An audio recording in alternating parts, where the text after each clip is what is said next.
Hello दोस्तों, मैं सुरेश गुप्ता आपका अपने सिंगलो एकेडमी के डिजिटल प्लेटफॉर्म में स्वागत करता हूं और आपको आज जो बताने जा रहा हूं वो टॉपिक है टैक्सेशन। टैक्सेशन एक ऐसी व्यवस्था प्रणाली है, कर कराधान प्रणाली है, कर को वसूलने का एक प्रावधान बनाया गया सरकार द्वारा। सबसे पहले जो ये कर लगाया गया वो ब्रिटिश गवर्नमेंट ने 1857 में जब युद्ध हुआ था, तो उसके बाद 1860 59 59 और 60 1859 और 1860 में हमारे देश की जनता पर, हमारे देश के उन राजाओं महाराजाओं पर लगाया गया था जिनकी वजह से अंग्रेजी सरकार को काफ़ी आर्थिक नुकसान पहुंचा था। उसके बाद 1961 में भारत का पहला टैक्सेशन एक्ट पास हुआ था, जिस पर सरकार ने कर लगाने की बिल्कुल व्यवस्थाओं को बदल दिया था और उसका उद्देश्य बदल दिया था, और वो उद्देश्य था सरकार का भला नहीं, समाज का भला। समाज की भलाई की खातिर ये कर व्यवस्था आई दोस्तों। 1961 एक्ट के थ्रू इनकम टैक्स एक्ट आया। इनकम टैक्स एक्ट में जो लोग एक निर्धारित लिमिट तक पैसा कमाते हैं, इनकम कमाते हैं, उससे ऊपर अगर उनकी इनकम होती है तो उस पर टैक्स लगाया जाता है दोस्तों, और वो टैक्स का पैसा देश के जनता की सुविधाओं को पूरा करने के लिए किया जाता है।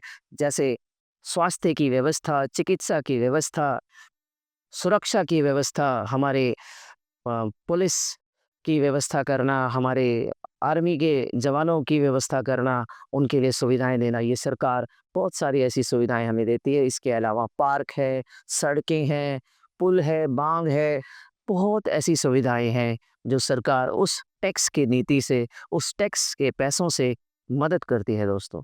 लेकिन धीरे-धीरे, धीरे-धीरे समय बीतता गया, टैक्स जो बनता गया उसका स्वरूप भी बदलता चला गया दोस्तों। स्वरूप कैसे बदला, स्वरूप टैक्स का कैसे बदला, ये आप समझिए। हमारे यहाँ कर लेने की जो व्यवस्था बनी वो 2 हिस्सों में बँट गई। क्या थी? डायरेक्ट टैक्स और इनडायरेक्ट टैक्स। इनडायरेक्ट टैक्स क्या होता है? इनडायरेक्ट टैक्स में ऐसी व्यवस्था बनाई गई कि चाहे आप पर टैक्स लगा हो या किसी और पर लगा हो, जो भी व्यक्ति उस टैक्स को, उस सुविधा को, उस प्रोडक्ट को, उस साधन को लेगा, जिस जिसका वो प्रयोग करेगा, उसके बदले उसे देना पड़ेगा। जिस व्यक्ति पर टैक्स लगे, अगर वो व्यक्ति उसका बोझ ना उठाकर दूसरों पर डाल दे, वो होता है इनडायरेक्ट टैक्स दोस्तों। तो उसके लिए बनाया गया हमारे देश में बिक्री कर। क्या? बिक्री कर का मतलब हुआ सेल टैक्स। दूसरा बनाया गया सर्विस टैक्स। सर्विस टैक्स क्या? सेवा शुल्क। सेवा शुल्क जो इलेक्ट्रिसिटी कंपनियां हैं वो करती हैं, रेलवे है वो करती है, जो सेवाएं दे रही हैं बड़ी-बड़ी कंपनियां, वो सेवा शुल्क में आ गया। इसी तरह एजुकेशन फील्ड में जो लोग सेवाएं देते हैं, ऑनलाइन प्लेटफॉर्म जो सेवाएं देते हैं, इस पर टैक्स लगने लग गया।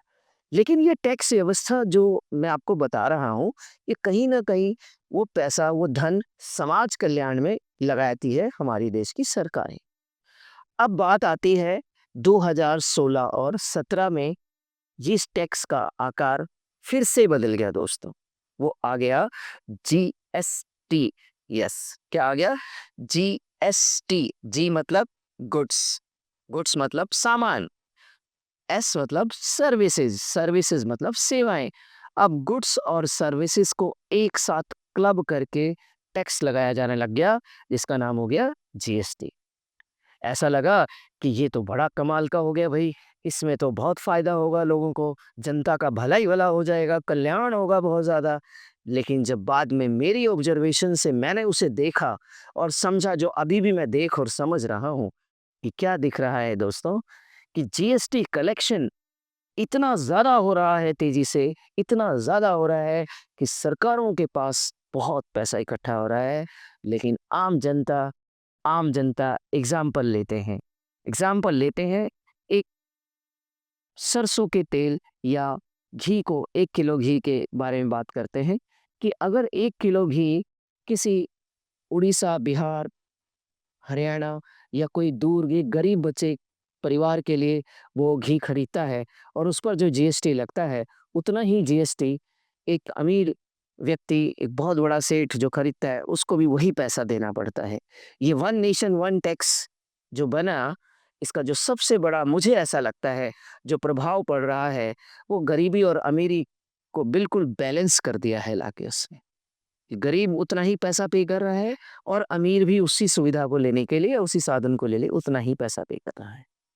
थोड़ा-सा यहाँ तकलीफ होती है, यहाँ पर हमारे देश के जो बड़े-बड़े नुमाइंदे हैं, बहुत बड़े जो सरकार में बैठे हुए लोग हैं, उनसे मेरा आग्रह है कि वो इस तरह की व्यवस्था पर थोड़ा ध्यान दें कि जो गरीब तबका है, जो खरीद नहीं सकता है, उस पर जीएसटी का बोझ ना पड़े। उसके लिए कोई ना कोई प्रोविज़न्स लाएँ और आज का यही एक टॉपिक था।